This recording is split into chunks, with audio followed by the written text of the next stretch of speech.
ராகவ் வந்து அபி வந்து நேசிக்க ஆரம்பிக்கிறாரு. இந்த சூழ்நிலையில் அபிகிட்ட வந்து நெருக்கமாக பழக ஆரம்பிக்கிறாரு. அபிகிட்ட பேசுறது, அபிகிட்ட வந்து பழகிறது, அந்த மாதிரி வேலையெல்லாம் ராகவ் வந்து தொடர்ந்து செஞ்சிட்ருக்காரு. அதனால் அபிக்கும் தெரிய வருது ராகவ் தன்னை விரும்புகிறாருன்னு சொல்லிட்டு. ஆனால் அபி எதுவுமே பேசாமல் அமைதியாக இருந்துடுறாங்க. அடுத்து வந்து இங்கே என்ன பண்ணுறாரு, விக்னேஷ் வந்து நடுவில் வந்து அபிகிட்ட வந்து பேசுறது, பழகிறது, அந்த மாதிரி வேலையெல்லாம் பண்ணிகிட்ருக்காரு. அதை பார்த்து ராகவ் வந்து டென்ஷன் ஆகிடுறாரு. அஞ்சலியோட வந்து புருஷன் தான் வந்து முரளி அப்படின்ற விஷயம் வந்து அபிக்கு தெரிய வருது. அபி செமையாக டென்ஷன் ஆகிடுறாங்க. உடனே வந்து இப்படி கேவலமானவனாக இருக்கியே, உன்னை நான் சும்மா விட மாட்டேன் அப்படின்னு சொல்லிட்டு சொல்ல பார்க்குறாங்க அஞ்சலி கிட்ட. அந்த டைமில் அஞ்சலிக்கு வந்து கர்ப்பமாயிடுறதால அபியால் சொல்ல முடியல. அஞ்சலி ரொம்ப வீக்காக இருக்காங்க. ரொம்ப நாள் கழித்து அவங்க வந்து இந்த மாதிரி இருக்கிறதால அவங்கக்கிட்ட வந்து ரொம்ப கவனமாக இருக்கணும் அப்படின்னு டாக்டர் சொல்லிட்டு போகிறாரு. அதனால் வந்து இந்த டைமில் வந்து அவங்கக்கிட்ட சொல்கிறது சேஃப்டி கிடையாது, அவங்க மனசு ரொம்ப கஷ்டப்படுவாங்க அப்படின்னு சொல்லிட்டு அபி உணர்றாங்க. அதனால் சொல்லாமல் மறைச்சிடுறாங்க. இதை பயன்படுத்துகிற முரளி என்ன பண்ணுறாரு, வேணும்னே வந்து அபிக்கிட்ட வந்து தொல்லை கொடுத்துட்ருக்காரு. அபிக்கிட்ட வந்து வேணும்னே வம்பு இழுக்கிறது, பழக நினைக்கிறது, கல்யாணம் பண்ணிக்கணும்னு சொல்கிறது, அந்த மாதிரி வேலைகள்லாம் செஞ்சிட்ருக்காரு. அதனால் அபி வந்து முரளி மேலே செம காண்டாகிறாங்க. எப்படியாவது இந்த சந்தர்ப்பத்தையாவது இது சொல்லிடணும் எல்லாருக்கிட்டையும் அப்படின்னு சொல்லிட்டு யோசிச்சுட்டே இருக்காங்க. இந்த சூழ்நிலையில் வீட்டில் வந்து பூஜை வைக்கிறாங்க நம்ம அஞ்சலி வீட்டில். அதுக்கு வந்து அபியை வந்து கூப்பிட்றாங்க. அபி வந்து என்ன பண்ணுறாங்க, வர மறுக்கிறாங்க. அடுத்து வந்து பாட்டி வந்து அபி கண்டிப்பாக கலந்துக்கணும் அப்படின்னு சொல்லிட்டு சுந்தரி கிட்ட சொல்லிடுறாங்க. அதனால் சுந்தரி வேறு வழி இல்லாமல் ஒத்துக்கிறாங்க. அடுத்து வந்து இங்கே என்ன பண்ணுறாங்க, அபி வந்து அந்த பூஜையில் கலந்துக்கிறதுக்காக வராங்க. அப்போ என்ன பண்ணுறாரு, வேணும்னே வந்து வம்பிழுக்கிறாரு முரளி. அபிகிட்ட சொல்கிறாரு, இங்கே பாரு, நம்மளை மாதிரி மிடில் கிளாஸ்லாம் பெரியவர்களுக்கெலாம் ஆசைப்படக்கூடாது, புரியுதா?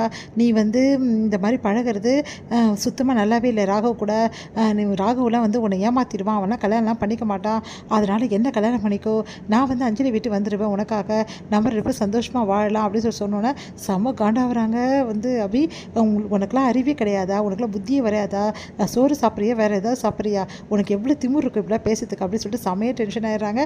உடனே வந்து இங்கே பாரு, நீ எதுக்காக யோசனை பண்ணுற நல்லா தெரியும், நீ வந்து அஞ்சலிக்காக தான் யோசனை பண்ணுற என் அஞ்சலியை வந்து நான் ஒரு வழி பண்ணிடுறேன், அவள் இந்த உலகத்தில் இல்லாத மாதிரி நான் பண்ணிடுறேன், அப்புறம் என்ன அப்புறமா கல்யாணம் பண்ணிக்கலாம்ல அப்படின்னு செம்ம டென்ஷன் ஆகிடுறாங்க அவி. உடனே பண்ண அறையிறாங்க. எவ்வளோ திமுறாக இருந்தால் இப்படிலாம் பேசுவேன், அந்த அஞ்சலி மேடம்க்கு ஏதாவது ஆச்சு உன்னை நான் சும்மா விட மாட்டேன்டா, புரியுதா, கனவு கூட காணாத, நான் உன்னை கல்யாணம் பண்ணிப்பேன்னு சொல்லிட்டு அப்படின்னு போயிடுறாங்க.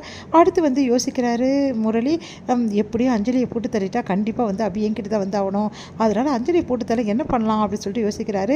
இதுதான் சூப்பர் ஐடியா அப்படின்னு சொல்லிட்டு என்ன பண்ணுறாரு, அங்கே வந்து பக்கத்துலேயே ஸ்விம்மிங் பூல் இருக்குது, அங்கே போயிட்டு அந்த ஒயர் எடுத்துகிட்டு போயிட்டு அந்த ஸ்விம்மிங் பூலில் படுற மாதிரி விட்டுடுறாரு. இதுக்கப்புறம் கரண்ட்டு பாஸ் ஆகிட்டே இருக்கும். அப்போ நம்ம அஞ்சலியை வந்து தள்ளி விட்டுட்டா பிரச்சனையே கிடையாது, ஒழிஞ்சிடுவா இதோட அப்படின்னு சொல்லிட்டு முடிவு பண்ணி என்ன பண்ணுறாரு, அஞ்சலியை கூட்டிகிட்டு வராரு. அஞ்சலி கிட்ட சொல்கிறாரு, நம்ம ரொம்ப டான்ஸ் பண்ணலாமா அப்படின்னு சொல்லி கேட்குறேன். என்னங்க நீங்கள் இங்கே போய் அப்படின்னு, யாரும் இல்லை, இங்கே டான்ஸ் பண்ணலாம், எனக்கு ரொம்ப ஆசையாக இருக்குது, என் கூட பண்ண மாட்டேன் அஞ்சலி அப்படின்னா, சரி இப்போ பாப்பா இருக்க வயிற்றுல இருந்துன்னு போது லைட்டாக பண்ணலாம் அப்படின்னு சொல்லிட்டு 2 பேரும் பண்ணுறாங்க. இங்கே வந்து அஞ்சலியை தேடி வராங்க. அபி பார்த்துடுறாங்க. பார்த்துட்டு வந்து அந்த ஒயரையும் பார்த்துடுறாங்க. பார்த்து அதிர்ச்சி அடைகிறாங்க. அப்போது இவன் வந்து இப்படி தான் பிளான் பண்ணியிருக்கானா, எப்படியாவது அஞ்சலி மேடம் இதில் தள்ள பார்க்குறானா அப்படின்னு சொல்லிட்டு எல்லாத்தையும் கண்டுபிடிச்சிடறாங்க அபி. உடனே வந்து மேடம் அப்படின்னு சொல்லிட்டு கிட்ட வராங்க. வந்து அஞ்சலி வந்து அப்படியே கையை விட்டுறாரு. அஞ்சலி போய் விழ போகிறாங்க. நம்ம வந்து அபி என்ன பண்ணுறாங்க, அவங்கள காப்பாற்றிட்டு அவங்க போய் விழுந்துடுறாங்க. உள்ளே போய் விழுந்ததால் கரெக்டாக வந்து அபியால் எழுந்து வரவே முடியல. அப்படியே உள்ளே முழுகி போகிறாங்க. ஐயோ இப்படி ஆயிடுச்சுன்னு சொல்லிட்டு பத்திரி போகிறாங்க. அஞ்சலி கத்துறாங்க. அந்த டைமில் ராகவ் வந்து குதிச்சு காப்பாற்றுறாரு. அதுக்கப்புறம் மெயினையும் ஆஃப் பண்ணிடுறாங்க. அதனால் ராகவ் அபியும் சேஃபாக வெளியே வந்துடுறாங்க. அடுத்து வந்து ஒன்றும் இல்லை அப்படின்னோடனே அபி வந்து அப்படியே மூச்சு ஆயிடுறாங்க. அவங்களால வந்து ஒன்றுமே பண்ண முடியல. எல்லாருமே வந்து அபியை வந்து காப்பாற்றுறதுக்காக கையெல்லாம் அப்படியே வந்து ஹீட் பண்ணுறாங்க. அபிக்கிட்ட அப்படியே வந்து தட்டி தட்டி கொடுக்குறாங்க. ராகவ் மடியில் வந்து அபி வந்து படுத்திருக்காங்க. அப்போ அபின்னு சொல்லிட்டு ராகவ் வந்து ரொம்ப வந்து கூப்பிட்றாரு. ஆனால் அபி வரவே வரல. சரி ஓகே அப்படின்னு சொல்லிட்டு அபிக்கிட்ட வந்து நல்லா கை காலெல்லாம் தேய்ச்சி விட்றாங்க. எல்லாருமே பெட்டில் கொண்டு போய் படுக்க வச்சு வந்து அபிக்கு ட்ரீட்மெண்ட்லாம் பார்க்குறாங்க.